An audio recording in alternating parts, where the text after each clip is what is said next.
제가 어렸을 때 닭을 키웠던 생각이 납니다. 닭은 아주 고집이 셉니다. 닭엔 벼슬이 있는데 그 벼슬이 싸우다가든지 하여튼 어떤 형태로든 다쳐서 피가 나오면 그 닭은 얼마 안 가서 죽습니다. 누가 죽이냐? 옆에 있는 동료 닭들이 쪼아서 피가 너무 많이 흘려져서 죽게 됩니다. 닭들은 자기 눈에 이상한 게 보이면 계속 쪼아댑니다. 그래서 콩알만 했던 상처가 벼슬 전체, 심지어는 머리 전체를 쪼아서 닭이 죽을 때까지 쪼아댑니다. 우리 사회가 그런 것 같습니다. 연예인이나 정치가나 특별한 우리 사회의 지도자의 흠이 하나 있으면 그걸 집중적으로 쪼아대서 그 한 사람을 세우기 위해 얼마나 많은 사회적 비용이 들어갔음에도 불구하고 한 사람을 한 가지 약점 때문에 다 달라붙어 쪼아서 죽여버리는 이런 우리 사회의 안타까운 모습이 제게 느껴집니다. 난 우리가 그러지 않았으면 좋겠습니다. 세상 사람들은 그래도 우리는 그러지 않았으면 좋겠습니다.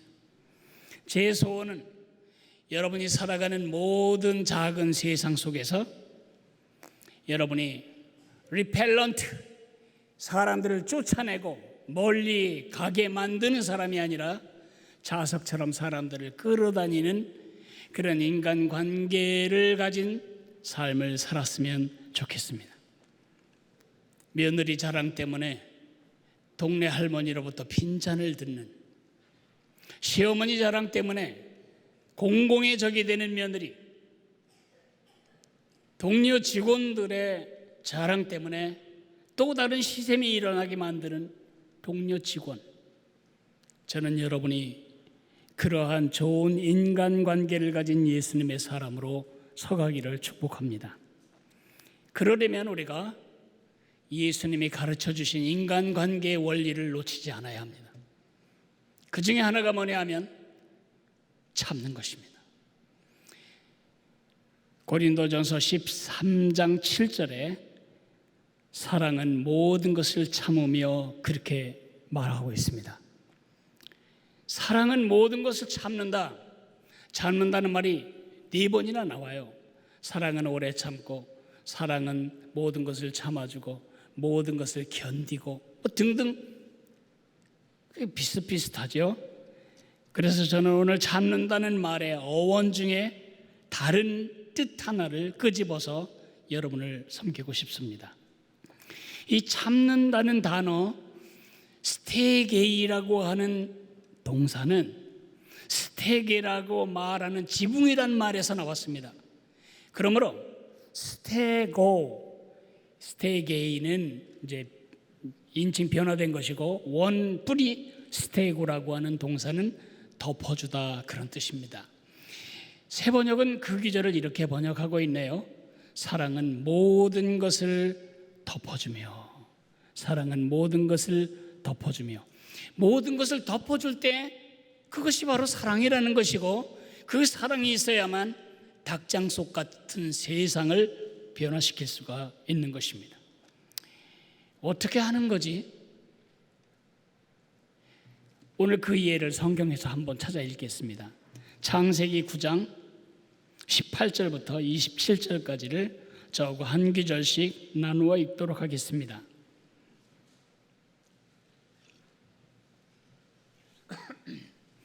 창세기 9장 18절부터 나누어 읽습니다. 방주에서 나온 노아의 아들들은 셈과 함과 야벳이며 함은 가나안의 아버지라. 노아가 농사를 시작하여 포도나무를 심었더니 가나안의 아버지 함이 그의 아버지 하체를 보고 밖으로 나가서 그 두 형제에게 알림해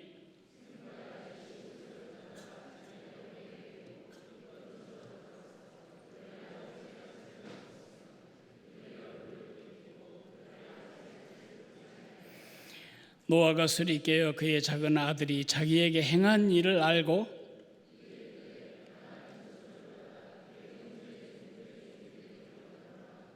또 이르되 셈의 하나님 여호와를 찬송하리로다. 가나안은 셈의 종이 되고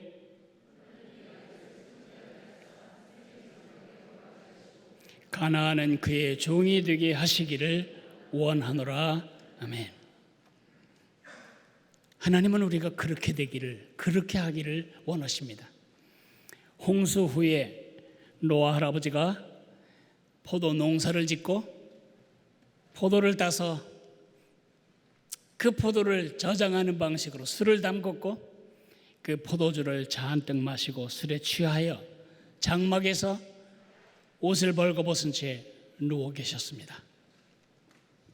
물론 이것은 바람직한 모습은 아닙니다. 지금까지 우리가 보았던 의인 중의 의인의 모습처럼 보이지 않습니다. 민망합니다. 그리고 수치스러운 일입니다. 그 민망하고 수치스러운 사건에 대해 두 가지 반응이 있습니다. 첫째 반응은 함의 반응입니다. 함이라는 아들은 어떻게 했습니까? 그것을 떠벌렸습니다. 오늘날로 말하면 사진을 찍고 SNS에 올리고 형님 이 꼴이란 느낌표. 우리 아버지 웃기시다 느낌표. 다 까발리고 드러나고 떠벌리고 알리고 퍼나르고. 하나님 기뻐하지 않으셨어요. 다른 두 아들 셈과 야벳은 그 이야기를 듣고 옷을 가지고 뒷걸음질을 쳐서 아버지의 벗은 몸 위에 옷을 덮었고 그 수치와 민망함을 보지 않았습니다. 그것을 본 노아 할아버지 술이 깨어 그 사실을 안 다음에 한 일이 무엇입니까?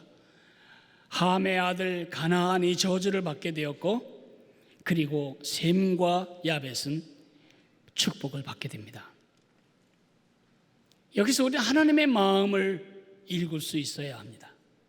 하나님의 마음이 뭘까요? 오늘 이 기절을 읽었고 이 기절을 듣고 있는 여러분과 나에게 가지신 하나님의 마음의 소원은 무엇일까요? 기대는 무엇일까요? 너희도 그래야 한다. 정말 사랑한다면, 너희가 사랑을 안다면 너희도 뒷걸음질쳐 그의 허물과 수치를 가려주어야 한다. 떠버리고 까버리고 까발리고 전파하고 SNS 찍어서 누구든지 알게 만드는 일은 그것은 하나님 닮은 모습이 아니다. 그것은 마귀를 닮은 모습이다. 마귀의 전문이 뭐죠? 참소하는 것입니다. 참소란 말이 굉장히 어려운 말인데 그 말을 쉽게 말하면 고자질하는 것입니다. 자식들을 키우신 엄마 아버지들은 이해하십니다. 어떤 자녀가 형제의 연약함과 허물에 대하여 그저 발생되는 즉시 증거를 가지고 와서 여러분에게 고자질해 대면 여러분은 마음이 행복하십니까? 행복하지 않습니다. 그것은 사랑해야 할 형제가 할 짓이 아니기 때문입니다. 하나님은 우리가 허물을 가려주고 수치를 덮어주기를 원하십니다. 오늘 전 두 가지를 말씀드리고 싶습니다. 왜 그래야 할까요? 왜? 두 번째, 어떻게 그래야 할까요? 왜 그래야 하냐고요? 그게 하나님 닮은 모습이니까요. 그게 마귀를 닮지 않는 모습이니까요. 아담과 하와 하나님을 거역하고 범죄했을 때 범죄의 결과로 처음 그들이 느끼게 된 감정이 무엇이죠? 두려움과 수치심이었습니다. 그들은 하나님을 피해 숨었고 수치심을 극복하기 위해 무화과나무, 넙직한 무화과나무 이파리를 따서 부끄러운 것을 가렸습니다. 가려집니까? 조금 있으면 다 말라 비틀어지고 바람만 불어도 날아가고 가다가 덤불에 걸리면 없어져 버리는, 아무리 노력하고 아무리 가려도 가려질 수 없는 수치와 죄책감에 대하여 하나님은 어떻게 하셨습니까? 하나님이 선포하신 대로 먹는 날에는 내가 죽으리라 그 자리에서 죽여버리지 않으셨습니다. 오히려 죽어야 할 이유가 없는 짐승 한 마리를 잡아서 그 짐승을 죽이십니다. 짐승의 몸에서 피가 흘러나왔고 그 짐승의 가죽이 벗겨져서 최초의 의상이 만들어진 것입니다. 하나님은 가죽을 벗겨서 야 가려 그렇게 하지 않으셨습니다. 여러분이 어린 자녀를 키울 때 제일 힘든 게 뭐냐면 윗돌이 입히기죠. 구멍 3개에 머리를 집어넣고 팔을 뺏어놓고 아이들이 벗길 때도 싫어하고 입힐 때도 싫어하죠. 단 한 번도 옷을 입어본 적이 없는 인류의 조상이 지금 하나님께로부터 이 구멍이 머리가 들어갈 곳이란다.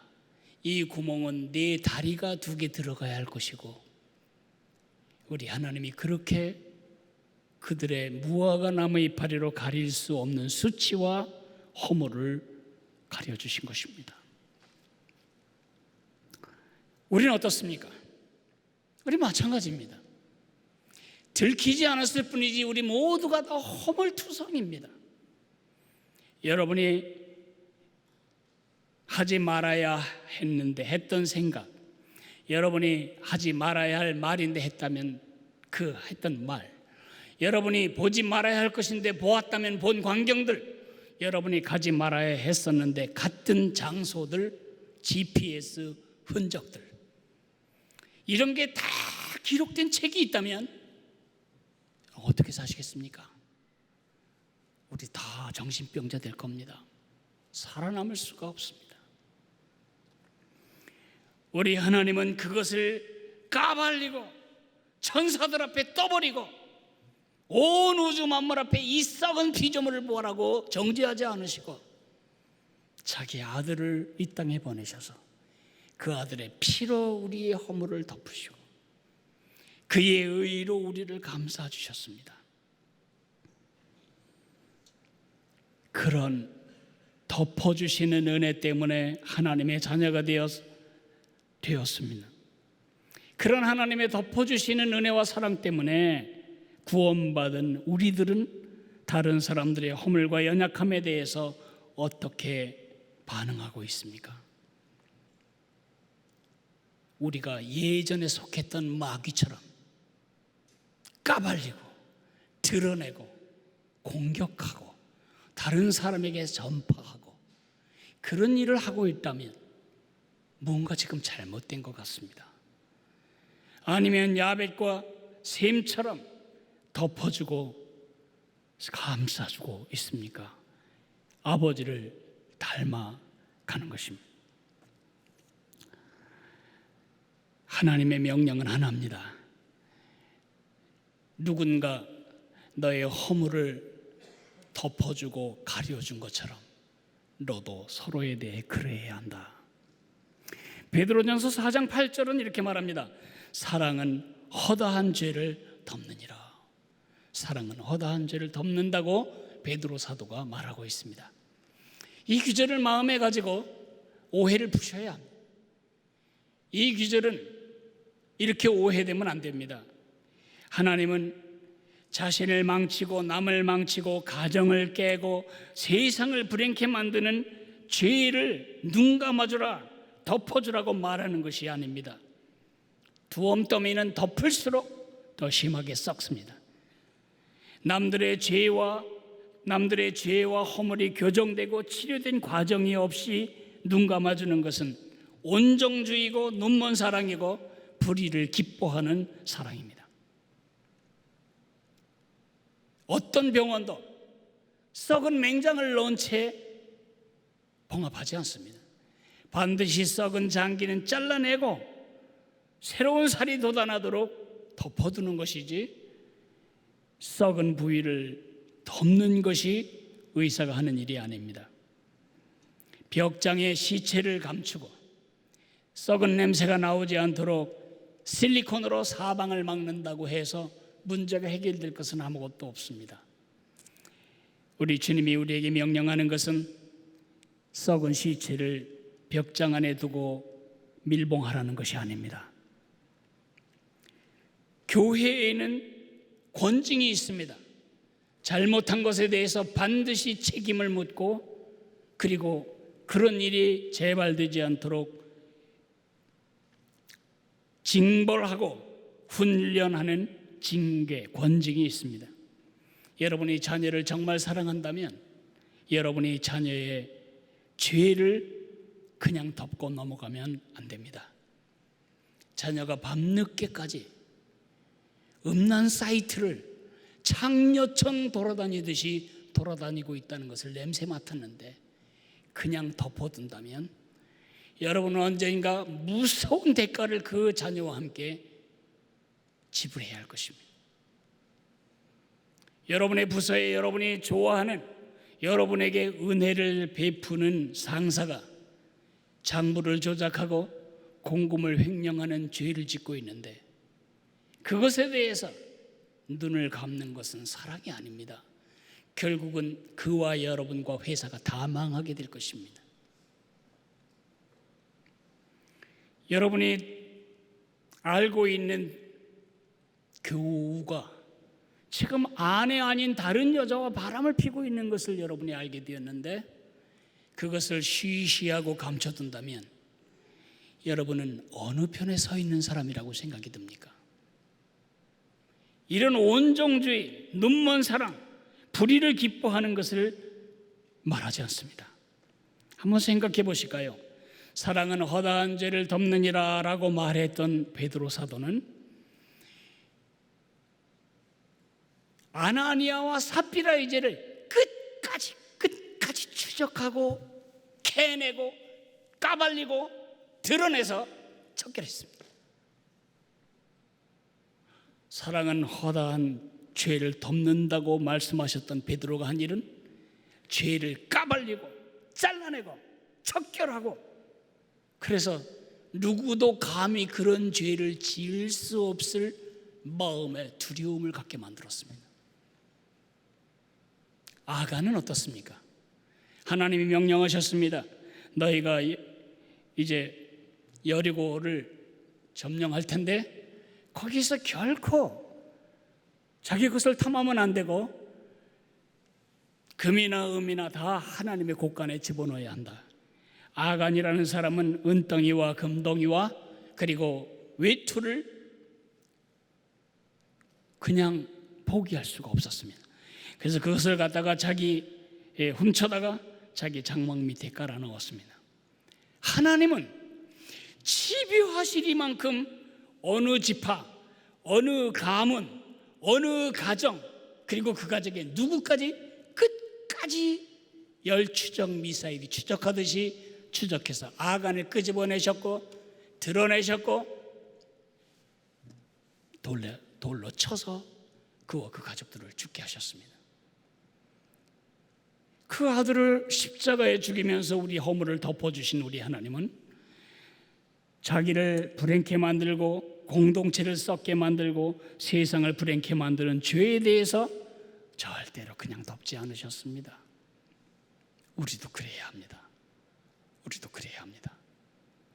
그러나 그런 과정, 의사 비유로 말하면 이미 썩은 고름이 제거되었고 썩은 장기가 절제된 다음에 해야 할 일은 뭐죠? 싸매는 것입니다. 덮어주는 것입니다. 쓰레기를 덮어주는 거적 같은 사랑이 아니라 상처를 덮어주는 거즈 같은 사랑입니다. 저는 오늘 사랑은 모든 것을 덮어주며 그럴 때 이런 비유를 사용하고 싶습니다. 사랑은 반창고처럼 감싸주며, 반창고는 상처를 보고 외면하지 않습니다. 그렇다고 상처를 비난하지도 않습니다. 상처를 욕하지도 않습니다. 대신에 상처를 감싸고 상처가 뱉어내는 모든 피와 고름을 참고 흡수하고 그 상처가 심해지지 않도록 병균으로부터 지켜내는 것입니다. 그래서 우리는 하나님 닮은 사람으로서 까발리고 드러내고 떠들어대고 전파하는 일을 중단해야 합니다. 어떻게 그렇게 할 수 있을까요? 세 가지를 덮으라고 말하고 싶습니다. 첫째로는 여러분, 눈을 덮으십시오. 눈을 덮는다는 말은 눈먼 소경처럼 모든 허물을 덮으라는 뜻이 아닙니다. 판단하는 눈, 내가 기준이 되어 정죄하는 눈을 바꾸라는 것입니다. 다른 표현으로 하면 현미경적인 눈을 버리고 망원경적인 눈으로 사람들을 바라보라는 것입니다. 이 조그마한 컵받침이 지금은 아주 적지만 그러나 제 눈으로 가까이 오면 여러분 모두의 합보다 커지는 것처럼 많은 사람들은 그 한 가지 허물에 집중합니다. 그 허물에 집중하면 그 사람의 장점, 그 사람의 기여, 그 사람의 가능성 전체가 다 안 보이고 맙니다. 정말 이런 점이 우리 사회에서 아쉬운 점입니다. 30년 전에 이혼한 사실로 지금 그 사람의 가치를 말하는 것이 정당합니까? 그때 자살하지 않고 이혼을 선택했다는 그것에 대해서 우리가 정죄할 권한이 있습니까?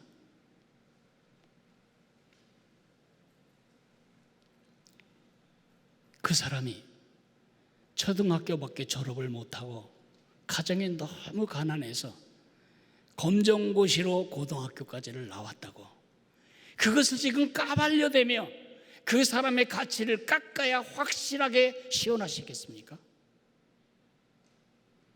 그 사람이 초등학교 졸업했다는 것이 그 사람의 가치와 인격과 존엄의 결정적인 부분입니까? 그 사람이 5학년에 실수를 해서 감옥에 갔다 온 적이 있습니다. 지금은 아닙니다. 그런데 그 왕년의 그 상처 자국이 지금 그를 배척해야 하고 공동체에 발붙이지 못하도록 속아내는 우리의 일이 되겠습니까? 그 사람이 자기 선택이 아니라 아버지의 잘못된 선택 때문에 첩의 자식으로 태어난 것이 여러분이 까발리고 드러내서 그 사람을 사람들로부터 민망하게 만들고 친구를 떨어지게 만들어야 하는 이유가 됩니까? 여러분의 자녀가 장애를 가진 것 때문에 여러분 자신과 여러분의 가문이 몹쓸 가문, 장애인 가문으로 매도되는 일이 합당하다고 생각하십니까? 내가 그런 대접을 받지 않아야 한다면 남들에 대해서도 그리해야 합니다. 우리가 잘났으면 얼마나 잘났고, 좋은 가문에서 자랐으면 얼마나 좋은 가문에서 자라고 있고, 내 자식이 잘 됐으면 얼마나 잘 된 것입니까? 그 작은 허물에 현미경적인 시각을 집중하고, 그래서 사람을 갈라내고 하나됨을 멸시하는 일을 해서는 안 될 것입니다. 두 번째는 입을 덮어야 합니다. 우리 입이 큰 문제입니다. 우리 입은 좋은 소식을 전하는 일에는 상당한 신경을 써야 되지만 나쁜 소식을 전하는 일은 재채기 나듯이 자연스럽게 이루어집니다. 남을 비난하고 중상하고 모략하고 악한 소문을 물어나르지 마십시오. 어떤 사람의 존엄과 가치를 허물어내는 어떤 이야기도 물어나르지 마십시오. 하이에나처럼 썩은 고기만 보면 달라붙어서 뜯어먹고 그것을 사체를 여기저기로 옮기는 것처럼 하는 것은 예수님을 주로 믿는 우리의 할 일이 아닙니다. 그거 아세요? 우리 교회 5년이나 다녔으면서 아직 그것도 몰라요? 그 다음에 나올 말은 다 부정적인 말입니다. 그거 몰랐어? 그 다음에 나올 말은 다 누군가를 깎는 말이 될 것입니다. 그게 그래서 그런 거야. 여러분이 설명하지 않아도 됩니다. 여기까지 오는 거에 어떡하겠어요? 입을 다무세요. 여러분이 입 한 번을 다물어줌으로 누군가는 상처를 딛고 일어나 새로운 출발을 할 수 있게 됩니다. 세 번째, 상처와 실수를 덮어주십시오. 반창고처럼 새살이 돋아나고 가치가 회복이 되고 마음의 상처가 나음을 입을 때까지 감싸주십시오. 그것이 예수님을 닮은 모습입니다. 오늘 성찬식 컨셉은 날 덮어주신 것처럼입니다. 성찬 잔과 떡을 받으시고 기도하실 때에 회개하십시오. 내가 함처럼 남의 허물을 까발린 죄를 용서해달라고, 그리고 두 번째 결심을 말씀드리십시오. 이제는 셈과 야베처럼 나는 덮는 삶을 살겠다고. 그리고 주의 은혜를 구하십시오. 제가 그렇게 살 수 있도록 복을 달라고. 다 나뉘어진 다음에 함께 기도하고 함께 고백하고 함께 먹도록 하겠습니다.